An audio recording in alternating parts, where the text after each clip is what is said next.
I think Sarah and Buheni have some information for us. And then I think I'd like to make I don't know, it's a conclusion or something like that. But I'd like to start this sharing by looking at the text on the Bible from the Hebrew 13 verse 2.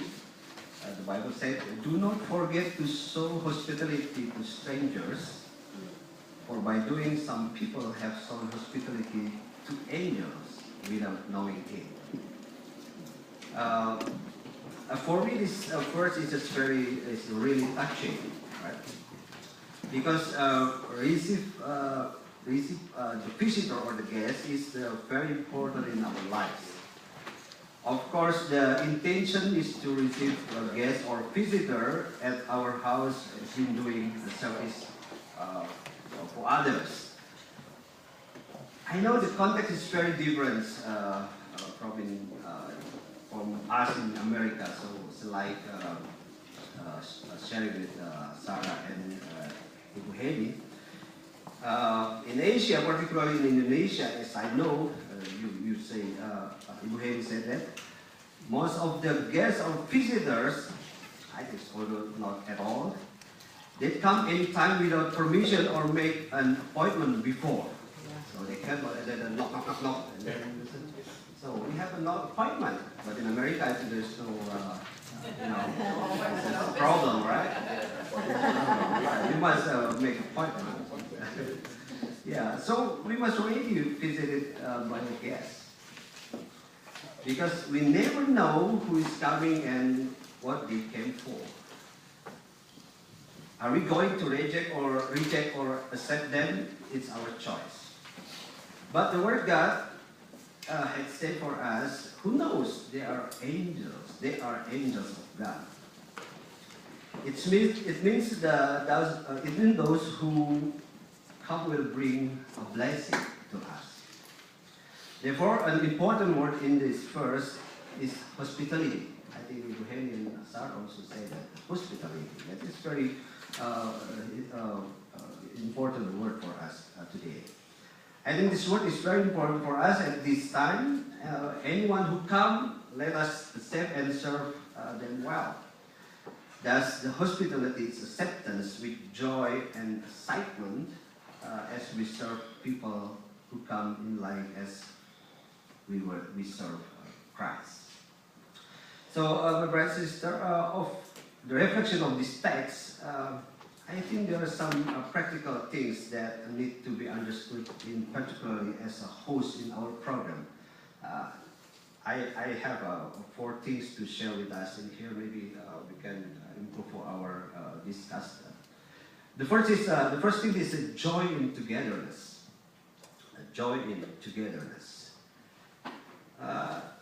For our experience in Emmanuel, for us, especially in the Indonesian Immigrant Presbyterian Church, this program, I think, is like an opportunity to make sense about the meaning to togetherness. In shared experience with Rockville Presbyterian Church here, Bob here, Bob is from the Rockville Presbyterian Church, where we used the building facility for the worship at this time. They received us very well. It was like a very good welcome to visitor when visit to the home. So this relationship becomes a relationship that brings joy. It's not only for us like a visitor, but I think more important is the host itself. So the second thing I think is very important thing that Sarah and Ibu Hedi also sharing with us, to build a constructive conversation. To build a constructive conversation. In our ministry also with RPC, it's very interesting. We not only come as a foreigner visitor here, but also we sit together to build a constructive conversation with them. Particularly is our service, our ministry. As a host, I think we can take the initiative to start a constructive conversation. I think it's very difficult because Chile shared that. Oh, the Asian said that they have a silence, right? So, but I think we will start to start a constructive conversation. I think this is very important for a host to open up and start constructive conversation. Through this constructive conversation, we can begin to get to know one another more deeply. And the third thing, I think this the respect for cultural differences.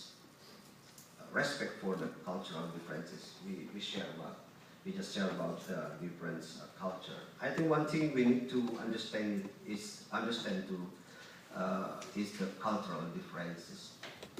To misunderstanding of the cultural differences, it will be the biggest challenge to respect of difference. But if we want to learn together, both as a host and a visitor, I think cultural differences is not obstacle, but it will be tremendous wealth in our lives. I think this is very important to understanding, to respect for cultural differences. So we have, for example, in Indonesia, as you know, we have 1,000 islands. We have hundreds of language and dialect. So I think this is very difficult to, what's that? This is different language, different culture. But for us, this is certainly our richness. Not merely a constraint to build togetherness. I think the host should be understand that not all people who come are just like us.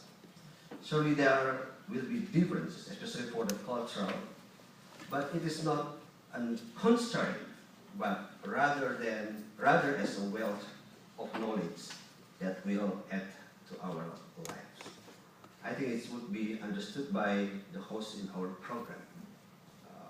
The first is joy in togetherness, build a constructive conversation, and the third thing is respect for cultural differences. And the last, I think is the fourth thing is to build friendship. I think it's good for us to thinking about the program as a build friendship. We hear that Ibu Henny and Sarah said the hospitality. Hospitality is like, or for me, it's like a main door to build a friendship. Especially as a host, one purpose of the serving the visitor is to build friendship. Definitely a good visitor will bring a good message. Good message not only to be accepted, but will be to be continued. If we do not have the feeling of friend, we're not going to start a progress together in the future. So just as friends, we can do something good for the present and future. And in our program, the main goal is to build friendship, both between church and the National Capital Presbyterian. This is for our experience. The church with the church, and the community, and especially for the individuals as well. So I think this is very important for us, especially for as a host, which is that every time to receive a good visitor, we like receive an angel who come into our homes. Thank you. Thank you.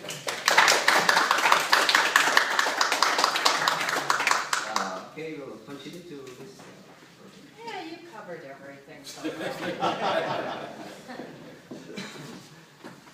I would like to say, however, what has been helpful to me when I have come to visit the immigrant congregations, it's always helpful when one person, the pastor's very busy and can't be this person, but when one person will agree to sit with me, and I love it when they whisper in my ear and say, the song says, and they tell me what the words mean in the song. I love it when they say, time to stand up. And a couple of weeks ago, I had the greatest experience because it was communion, and I was up at the front helping. And, you know, I would get a punch and I would pray. But then I had someone say, "Our Father who art in heaven," you know, so that I knew to pray the Lord's Prayer in my language at that moment. It's very helpful to have a companion with you. It's helpful to know about how long the service is going to go and be prepared that it will go longer. But, you know, I mean, you have the benefit with most of our immigrant congregations of afternoon worship. And you were just going to take a nap. So you might as well just enjoy that afternoon. Of our 6 immigrant congregations and new church developments, 5 of them now will be in healthy, good, happy Presbyterian churches, where there's a possibility for good communication between the two. Now, that's not to say that Peter's church, having its own space all by itself, is not a good place to be. But there's a natural relationship, and we're building upon those relationships.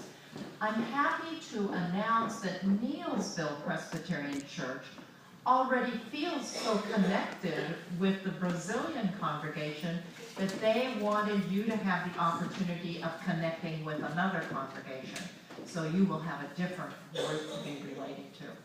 So in order to start thinking about how we might intensify these relationships, particularly in the nesting, but also as someone commutes in, we've invited 2 pastors who are working together in their ministry to try and mutually grow and know and serve the Lord. So Leanne Hodges, who is the pastor of Oakland, and Kenneth, I do not know your congregation's name.